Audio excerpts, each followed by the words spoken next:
Good afternoon and welcome to the SGA Town Hall.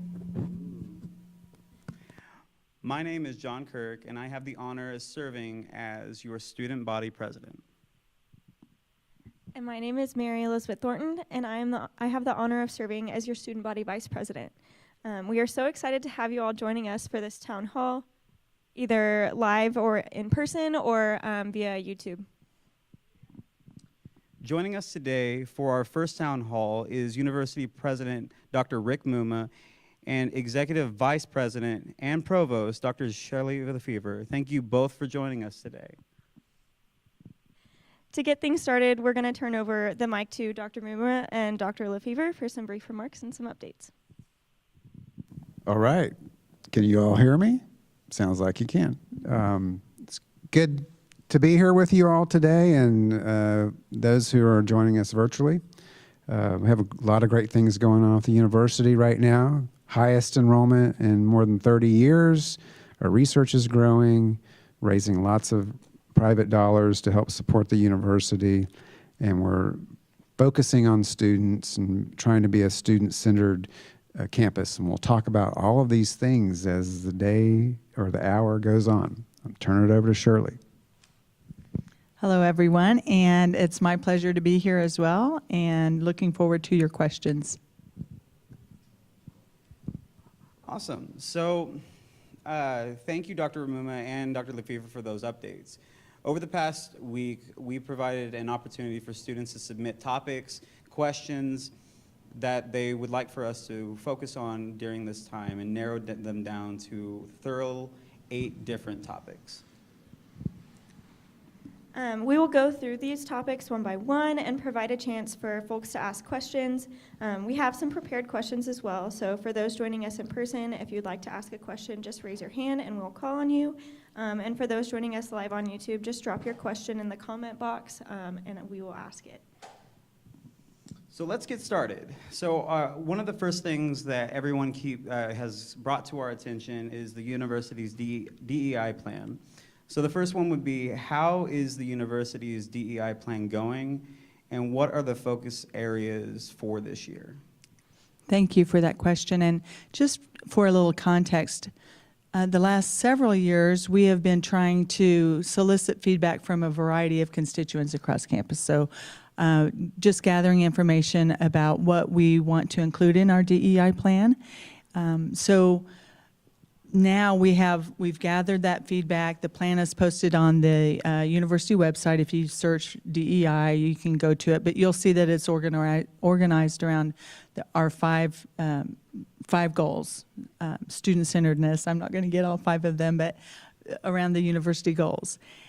So in terms of what are the things that we're prioritizing now, I guess I should also mention too that each of the colleges are working on their individual college plans as well. In addition, each of the colleges has identified a point person for the diversity work within the college. So if always, with any good plan, I think we want it to be sort of a dynamic process. So always we want our students, if you have suggestions or ideas for what should be prioritized, we really would love to hear those thoughts. Because we know next year emphases may be different or priorities may be different. So that would be the first thing that I would say is make sure you reach out to your colleges and or to Dr. Fleming Randall, who leads the DEI work on our campus. One of the things that we've really tried to prioritize is putting things in place so that we create a sense of belonging for our students. So you'll see a lot of emphasis on student affinity groups, for example, hosting lunches at the president's house. And we also, I think we have later on a conversation about some of the priorities, but this year we are really putting a lot of emphasis on retention of all of our students. And so I see the DEI plan and our retention work as being very complementary of each other. Go ahead, President Muma. Do you have anything else to add? No, I'll just say that just this week we had the Kansas Board of Regents, as you know, on our campus for a campus visit, and we had the opportunity to talk about all of our priorities at the institution. One of them is, access and affordability, and the work around retention and recruitment and making sure that our students feel like they belong at the university and stay here and graduate. That's the ultimate goal. So the regents were very pleased with our progress. Matter of fact, I got an email today that I shared with the provost earlier. They are using what we presented to them earlier in the week as a model for the other institutions to follow. So I think that speaks well for where we are in this work. So with a lot of, with all of these plans and all of this DEI work, how is this going to make students feel more safe and more included on campus? Right. So one of the things I think can help with that is when you create a sense of belonging. And so really trying to put an emphasis on cultural events and organizations where students can get connected, and even with applied learning experiences, just a range of experiences, I think.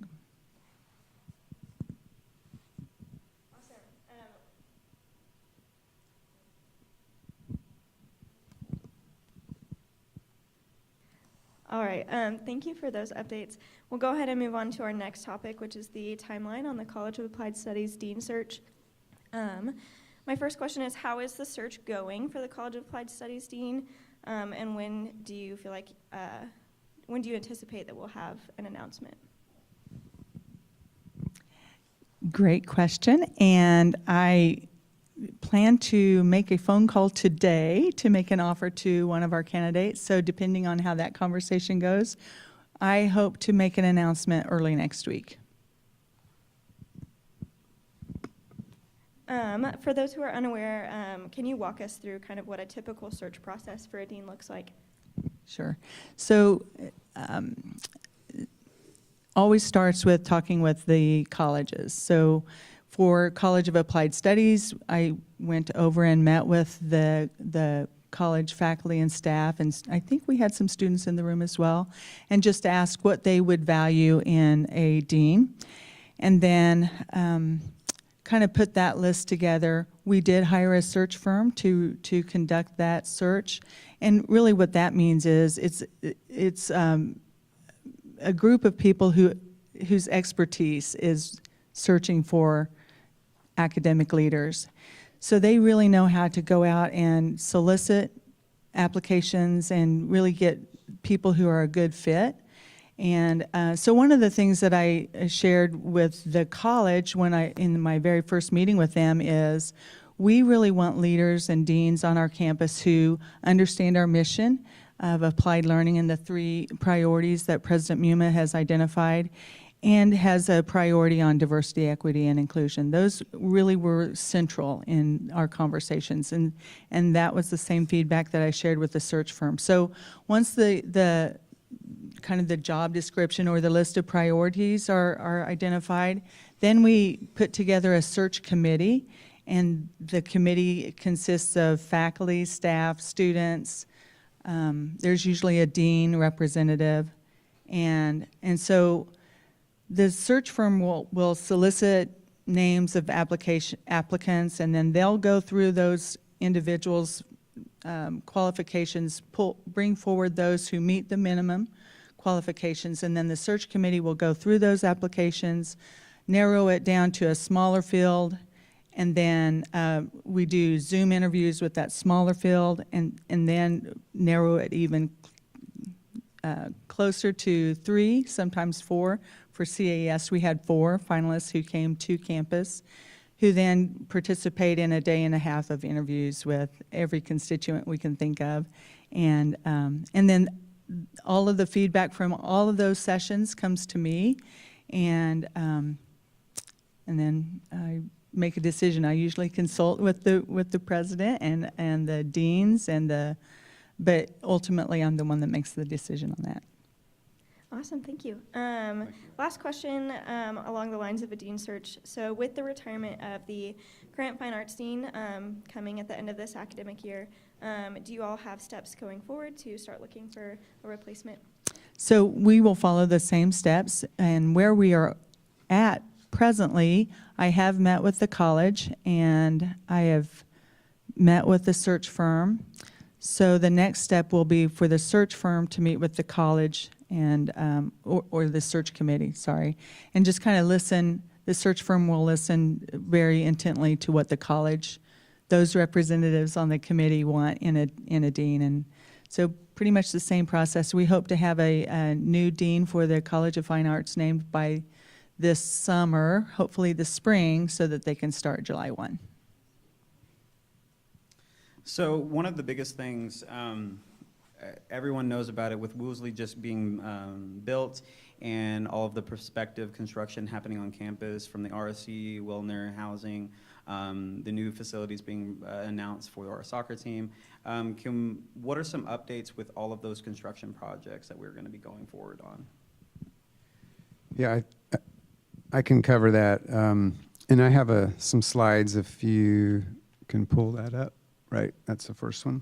So I know you also have questions about the Innovation Campus, so I'm going to cover basically the whole campus. So the slide that you're seeing here is sort of the latest view of the campus and pretty current within like the last month. So you can see, obviously, on the left part of that slide, you see the original campus, and then on the right part of the slide is the Innovation Campus, or still all one campus, but it's branded as the Innovation Campus. One of the things I want to tell you is that about every 10 years, the university goes through a master planning process. So we are at that point. The campus has changed a lot. A lot of the things that were in the master plan last time have been implemented. So we are getting ready to hire a consultant to help us step through that project again. That's also a requirement that the Board of Regents has us do every 10 years, plus or minus a year or two. And it'll also help us be informed of our next capital campaign, our next fundraising campaign, about what facilities we need to focus on for fundraising and so forth. So if you go to the next slide. So here's, I have 3 slides, basically projects that are going to start soon. Projects are going to start within the next 6 months to a year, and then proposed projects. And then if there's anything I missed, ask me about it. Before I go any further, the RSC, there's been a proposal by the students working with Division of Student Affairs. And once the bonds are paid off on this facility that was remodeled 10 years ago or so, to consider bonding additional additions to this facility, like a multicultural center, additional study spaces, meeting spaces, space for international education. I know the student government is working with Vice President for Student Affairs to start talking about that process, what that would look like this year. So we don't have any immediate plans yet on that, but we'll see how that pans out, see what you all are interested in doing, and seeing how it fits into the university overall plans. So what you see up here are 4 projects that we already have funding identified to move them forward. On the very top left-hand side is Cessna Stadium. That project has been on and off again over the years since the football program was closed, to figure out what to do with that facility. And obviously nothing has been done. It's becoming really difficult to maintain. It's not exactly a facility that is great to look at. And it's not real useful, and there's problems with the restrooms and all kinds of aspects to the structure. So it's still safe, we still can use it, but it's just becoming really hard to maintain. So the Board of Trustees that governs our mill levy dollars that we receive from the county has agreed to allow us to start working on that project using some of those funds.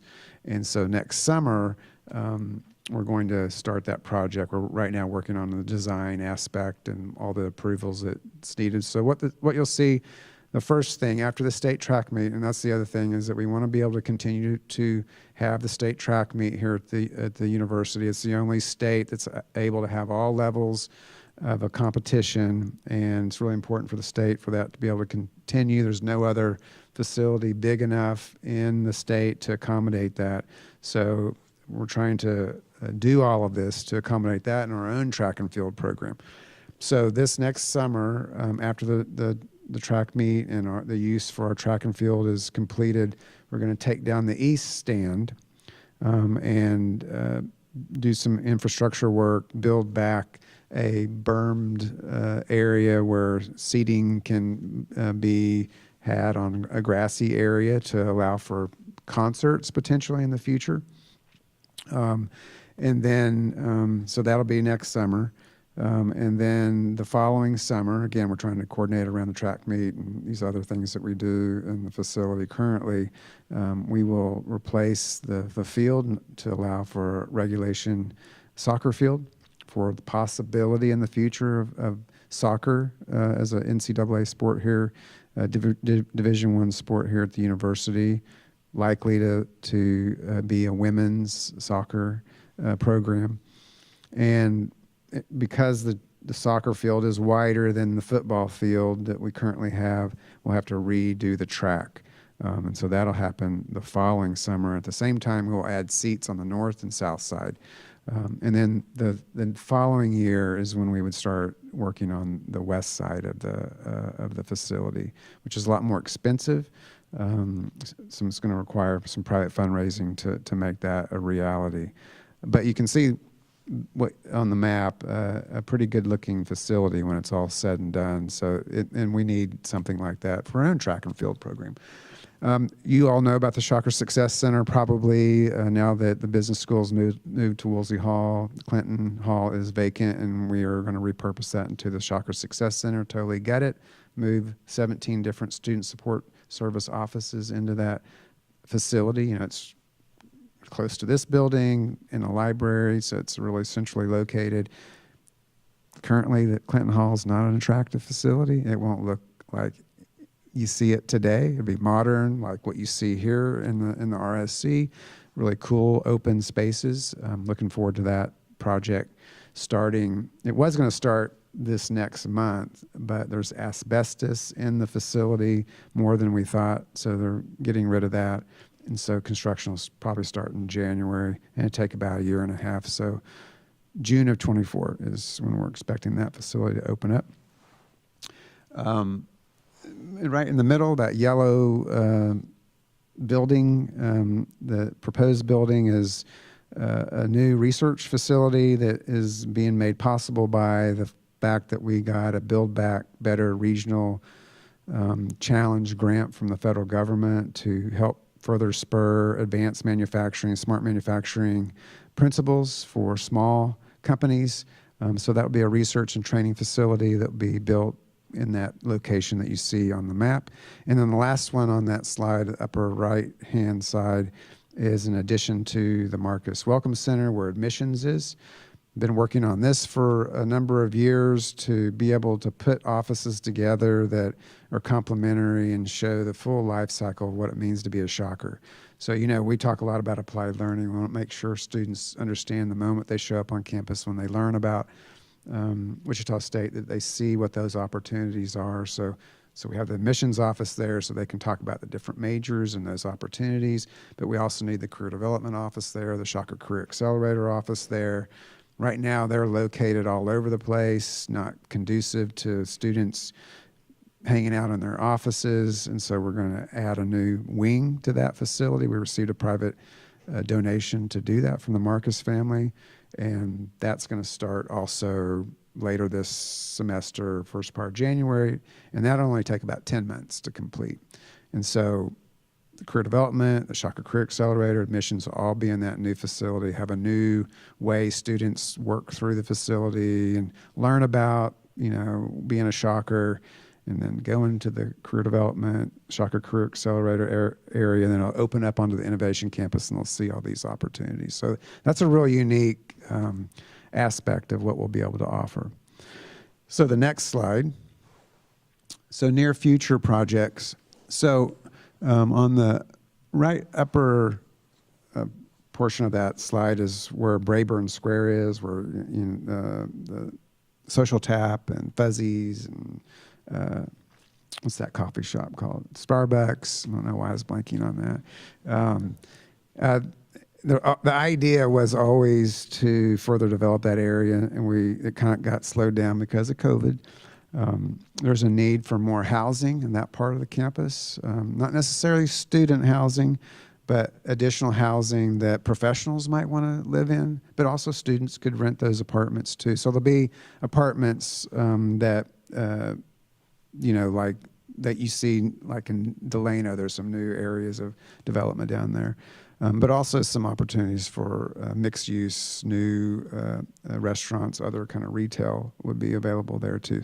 So that's going to start this next year as well.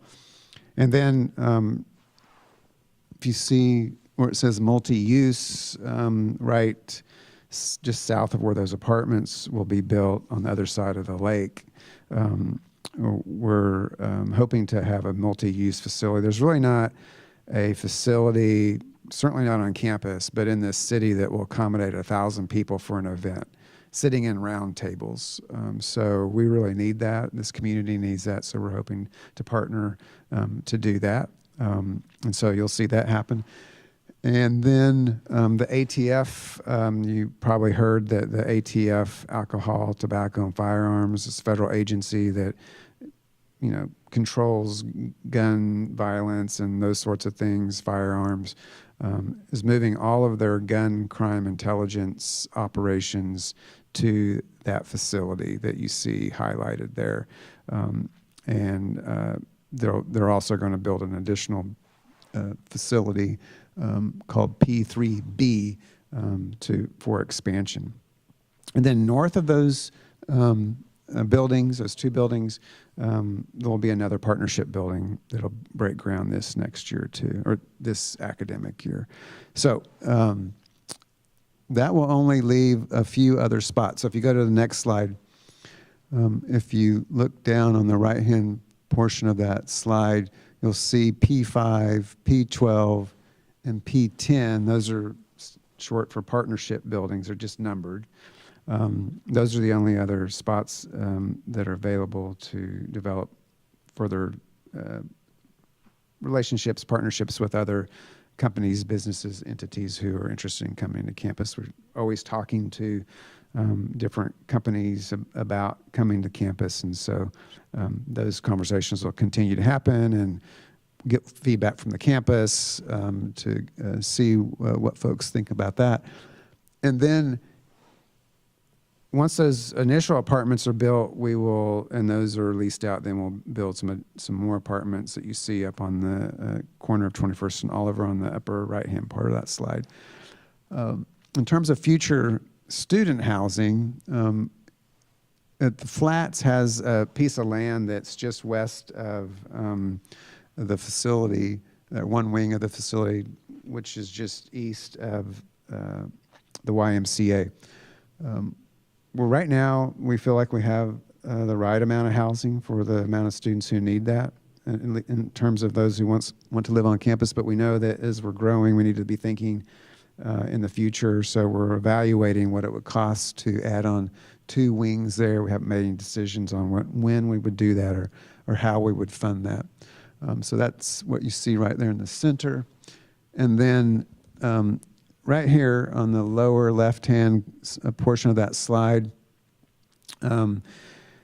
back in 2020, we introduced the concept of the University Village. The Fairmount neighborhood, which is south of the campus, is an important neighborhood to this university. It's where the university started. There's no real connection to it, and the community wants that.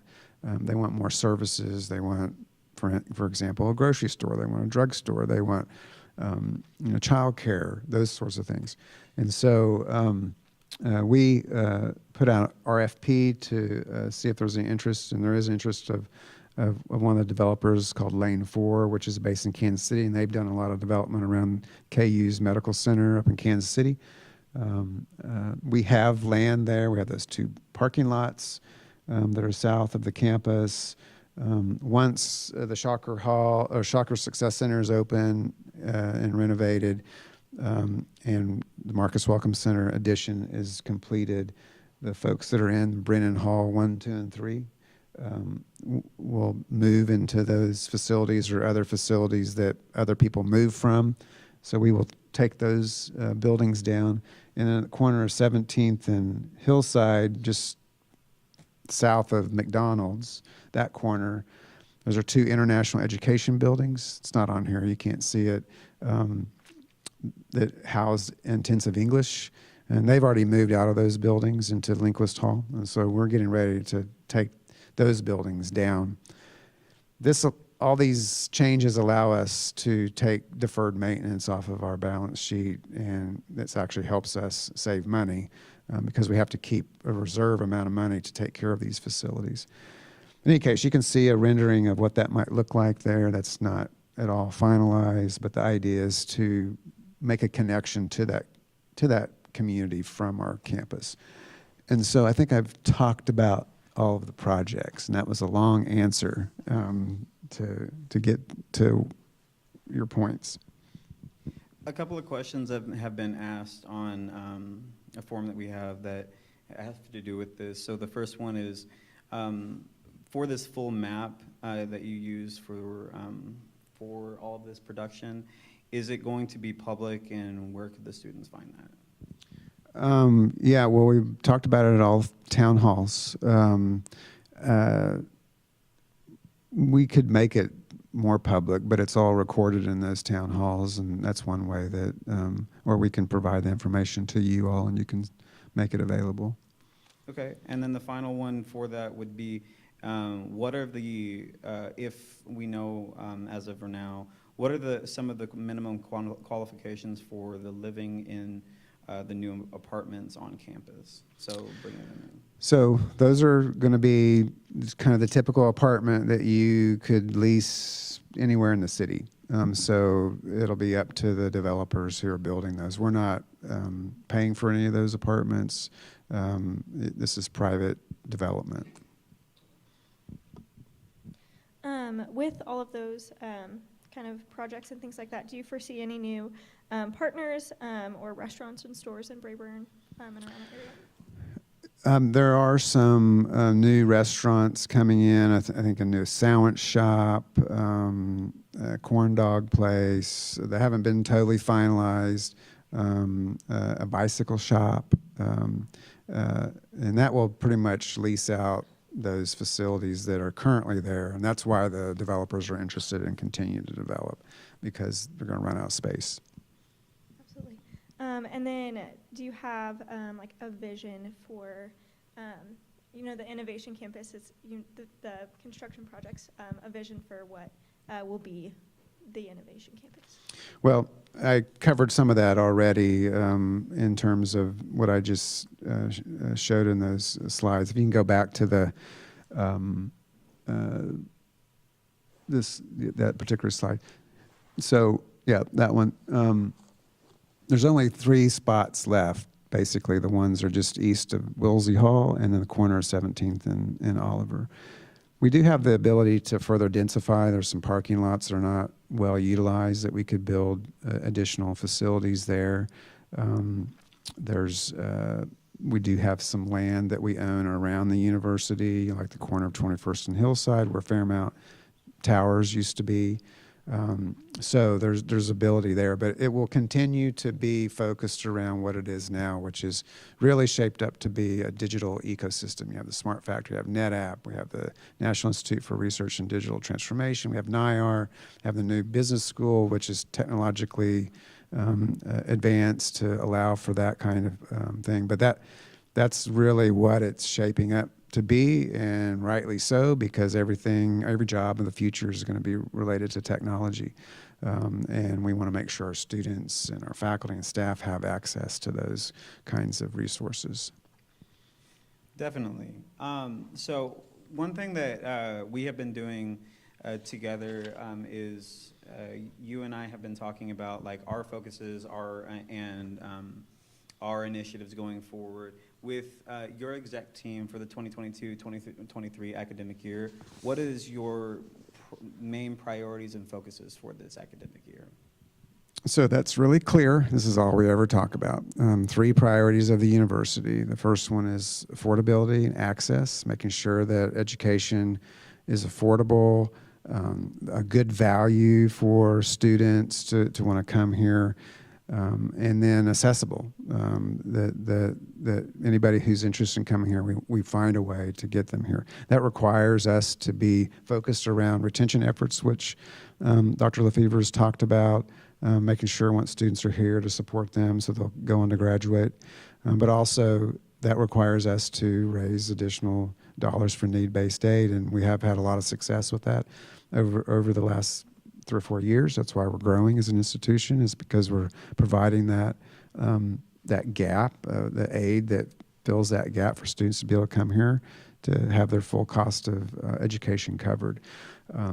So that's the first priority. The second priority is to be mindful of the talent pipeline. We want to make sure that the whoever hires our graduates are happy with what we're producing, and making sure that they have the ability to find employment when they graduate from the university, but also understanding that every student needs to have a well-rounded education, with the liberal arts being at the foundation of that, and not to forget that.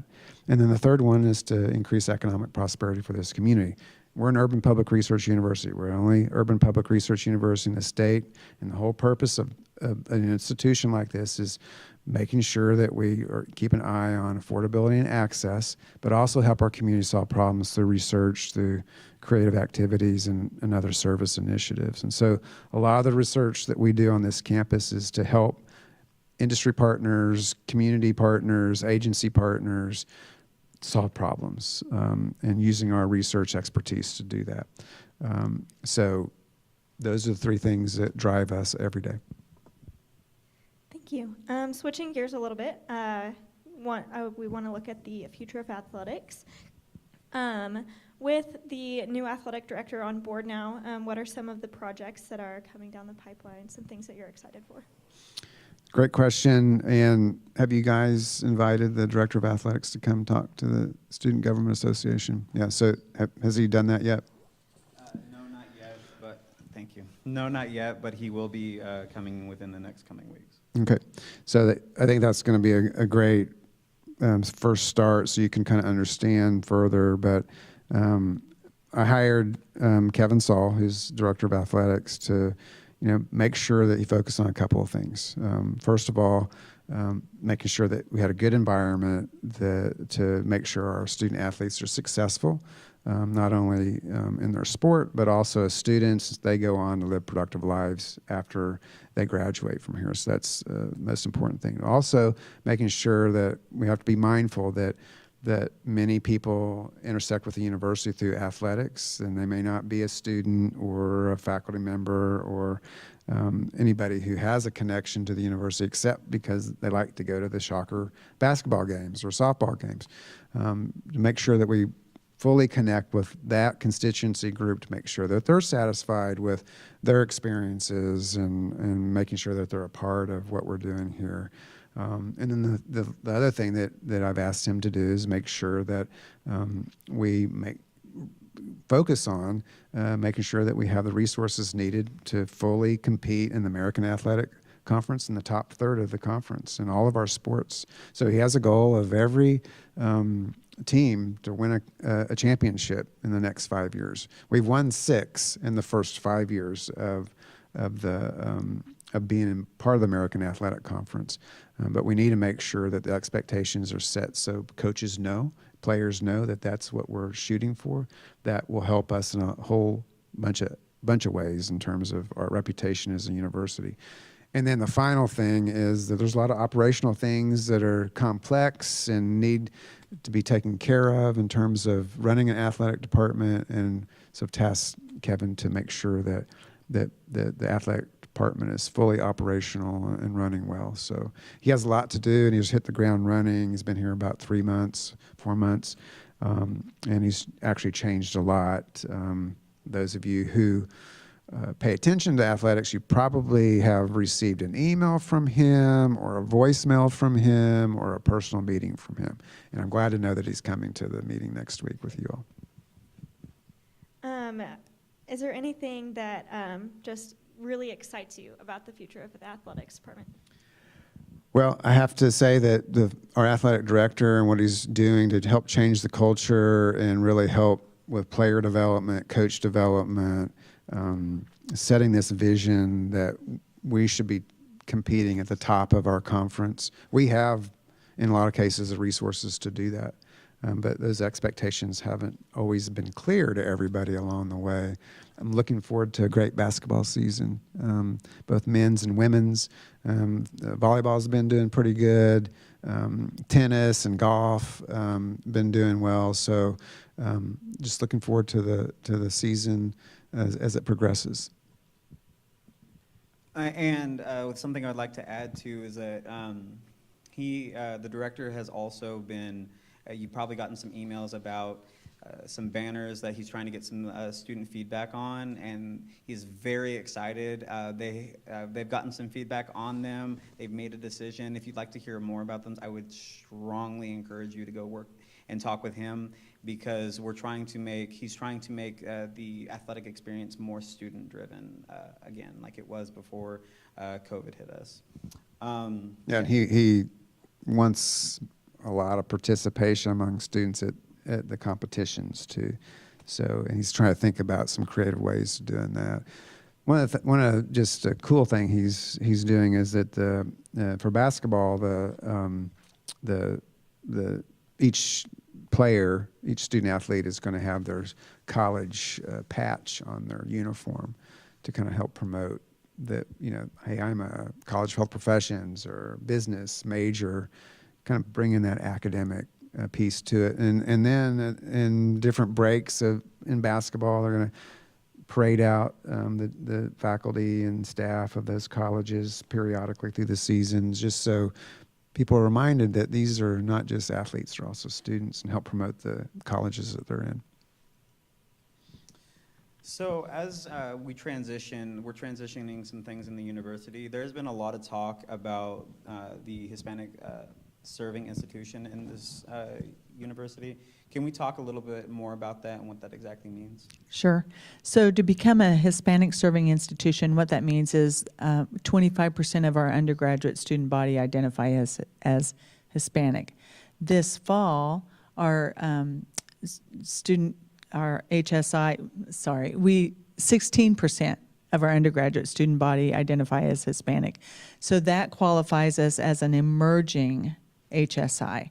So, and I was going to go ahead and answer one of the other questions, but so really what that means, we're putting a lot of emphasis on that middle word, serving. And so we want to make sure that we're not just enrolling students to get a designation, but that we're actually putting an emphasis on how we serve our students and meeting the needs of our students that are here. So we're really trying to be very intentional about policies, practices, routines, cultural events, again, really to try to create that sense of belonging and make sure that we have the resources in place to meet the needs of our students. So by, that kind of answers the second question, but going to the last one was, what are the benefits in the long run of becoming a Hispanic serving institution? So even with becoming an emerging HSI, you become eligible for federal funds that can help support some of these efforts that we want to do. So really, it's the federal funding, but it's also raising our stature across the U.S. And so we want to become a place where we're just kind of known for being a great place for every student.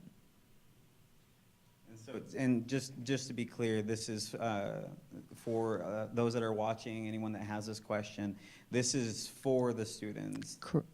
Great, thank you for following up. So one really clear example, we took a group of our students to it's called the Hispanic Association of Colleges and Universities last week, I believe it was. And those students then were able to go through and meet employers from all over the U.S. and to find opportunities for internships and just degree programs and So every single one of those students came back with some really wonderful stories about that experience. And so by becoming an HSI, we get information about financial aid supports for students, internships. There are lots of companies across the U.S. that are really trying to reach out to hire college students. So, And just to be clear, this is an initiative that is obviously focused on a certain demographic that's growing significantly, and before probably the end of the decade will be Hispanic serving institution, more than 25% of our undergraduate student body. But this also helps us for all students. It's just not Hispanic students, and to be mindful in that regard too. So we want everybody to be successful, and that's part of the retention efforts that the Board of Regents is having all the universities focus on, the National Institute for Student Success benchmarking process that we've gone through, is to make sure that everybody graduates equally, and we want to make sure that we do that. This is one initiative that's going to be help to focus around that. Thank you. That actually kind of brings me into the next question. So with this initiative of transitioning into an HSI and the DEI plans for the university, how are we ensuring that the university is still supporting all of our underserved students? yeah, that's a great question. I think President Muma started to try to address that, so I'll just give some specific examples. In our retention plan, we are very focused on meeting the needs of our underserved students. So we're expanding our summer bridge programs. You might know about Passage to Success. That's a program for students to get a little. The students in that program come a week before classes start. They stay in the residence halls. They get some insights into some of the resources on campus that are available. Really, we're also wanting the students in that program to get to know each other. So they start the fall semester with a group of friends or people that they know. So expanding those programs, I think we had 10 last summer. Next summer, we'll expand the number of those programs. Each of our colleges are doing kind of a deep dive into what they can do to support our students' success. We know that we have about 38 courses that we refer to as high DFW courses. So we're really looking at those specific courses and thinking about how do we think about those courses differently so that we lower that DFW rate. And so it's things like in the College of Engineering, they're looking at taking a project-based approach to some of those courses, meaning having course assignments where students are applying what they're learning to kind of a real-world setting or a project that they produce as part of that learning experience. So just trying to make the courses more relevant.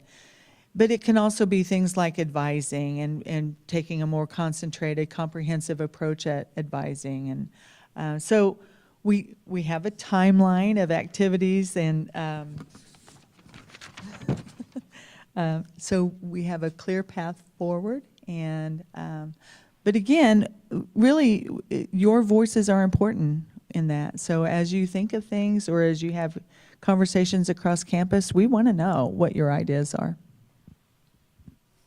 I think it's also important for you to understand how we define underserved. So it's basically three ways: underrepresented minority students, first-generation students, and low-income students. So that covers more than 60% of our students.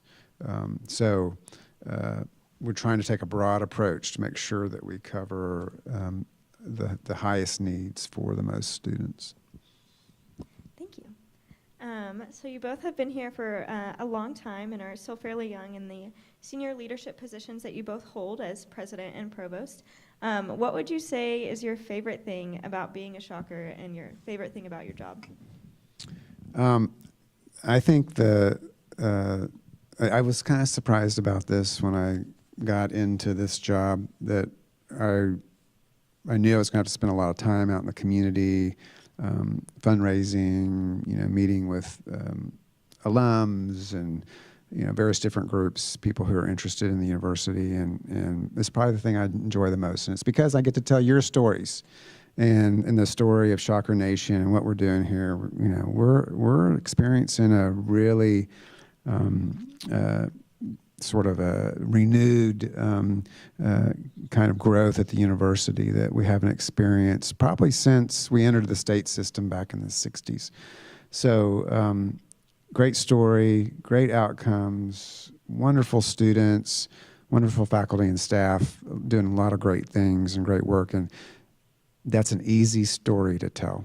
And it's a story that resonates well with not only our supporters, our donors, alums, but our policymakers, the people that make decisions on our funding. They see us as really driving the future of higher education in the state, and that was really evident at our visit this week by the Board of Regents. Well, so for me, I started my career as an elementary teacher, so it's always about the students with me, and I just enjoy getting to know our students, and I don't know that it's because I started as an elementary teacher, but the whole focus on applied learning is huge for me, because anytime, even as a fifth grade teacher, and my students would say, why do I have to learn this? I wanted to be able to answer that very genuinely, and it wasn't, saying because it's going to be on the test to a fifth grader. That's not really a very good answer. And so I've carried that with me throughout my career about how do I take what I'm trying to teach in my classroom and make it real. And we do that so well here at Wichita State. And so the conversations that we have with faculty and staff and our students, and really trying to keep getting better at that and more applied learning experiences, that is what excites me. So before we wrap up, I wanted to give those that are watching online and those that are here in person, does anyone have any questions that they would like to open up the floor and ask to Dr. Lafever and President Muma?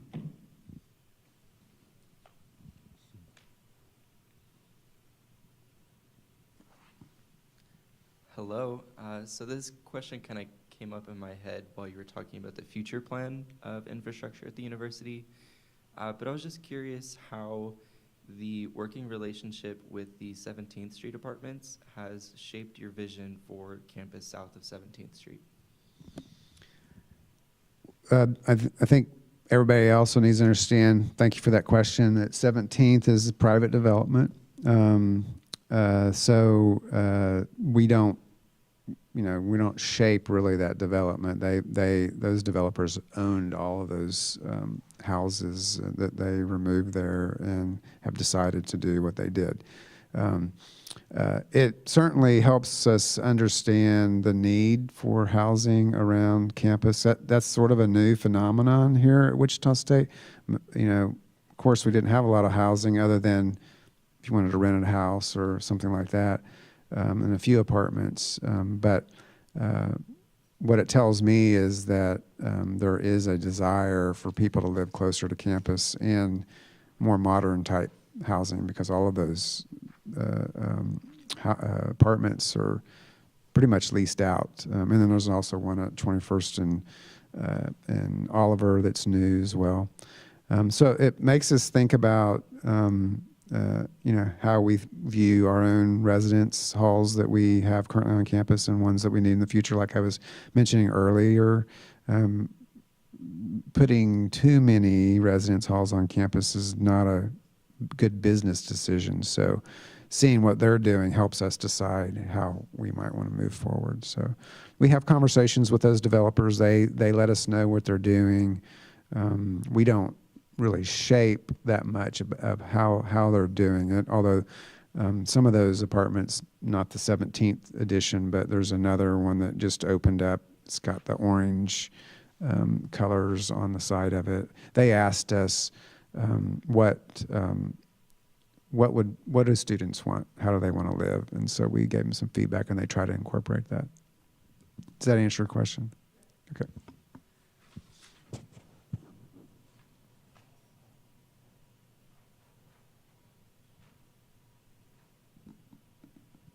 Hello. So for the new on-campus apartments, I feel like this might be somewhat of a repeat of last question, but considering the situation with 17th where they are a private entity, and from the sounds of it, the apartments that are coming to campus will also be a private entity, will there be any caveats for students or employees who come to work at any of our Innovation Campus businesses as opposed to, well, with the accessibility of the apartments being right on campus? So do you mean, are there going to be pricing kinds of policies to accommodate partners that that are working on campus, or students who want to live in those? That's to be determined. You know, it's going to be, those are going to lease out to whatever the market bears. You know, those apartments are going to be built by private developers in the business to make money off their property. So, but I think it'll be within what you would see in apartments around this area if you were to rent one off campus. I think we have time for one more question, if there are any. Yeah.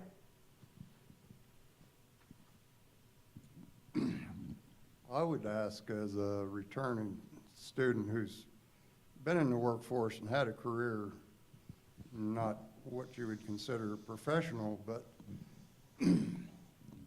I would. One thing I've thought about in this area of retention and also providing the community with what it needs from us. I've seen a little talk about it, but I've proposed to some people combining the WSU Tech and the university itself in some way that a student can come in and experience some actual working job through WSU Tech or however it would work. Share those credits towards a degree so that they get an idea of what they really want to do, and then you come back to the academic side and say, okay, this is what I need to learn. And they can rise to a professional level or just stay in the working sector. Technical. Yeah. Technical. Mm-hmm. So is there... Yeah, I think what you're talking about is creating more seamless kind of pathways from the very beginning until coming here to complete a four-year degree or even a graduate degree. And we have lots of examples of that that are currently implementing and have implemented. WSU Tech is now our #2 transfer institution into the university, just right behind Butler. It's going to surpass Butler at some point. But the provost can tell you about some examples of what we're doing to try to encourage what you're talking about. Well, I know for myself, when I first came in here in '71, it seemed like I was being pushed down a path I didn't really know that I wanted to be on, which is why I left. Right, yeah. And if we could come up with a way of keeping that interest in furthering what you want to what you're really engaged in. Mm-hmm. It's kind of a unique approach to education, but Yeah. I think we need to kind of pool all of our resources, so to speak. Yeah. So back in 1971, education was delivered in a much more traditional fashion, where they weren't thinking about these things. They weren't thinking about how we need to be producing people to fill the talent pipeline in the most cost-effective way that makes sense for students. But we have really changed that. And Shirley, do you want to talk about a couple of those programs? So one example is our NIAR Works program, and good example of what you're talking about. In that program, the students get a job first and working at NIR Works. And at the same time, so during the day they're working, then in the evening, they are taking classes from both WSU Tech and WSU. So they can finish their AAS degree after the first 3 years, because we've stretched out the coursework so that it's not so overwhelming trying to go to school full-time and working full-time. We've kind of stretched out the coursework. And then they're also enrolled in our Bachelor's of Applied Science in Organizational Leadership and Learning. So to be in that program, you make a commitment to stay there for 5 years. At the end of 5 years, they actually could have 2 degrees, and at the same time, they're earning about $54,000. So that's one example. We really value our relationship with WSU Tech, and we've got lots of plans to continue growing those kinds of programs, but we're looking at early college academies with some of the surrounding school districts.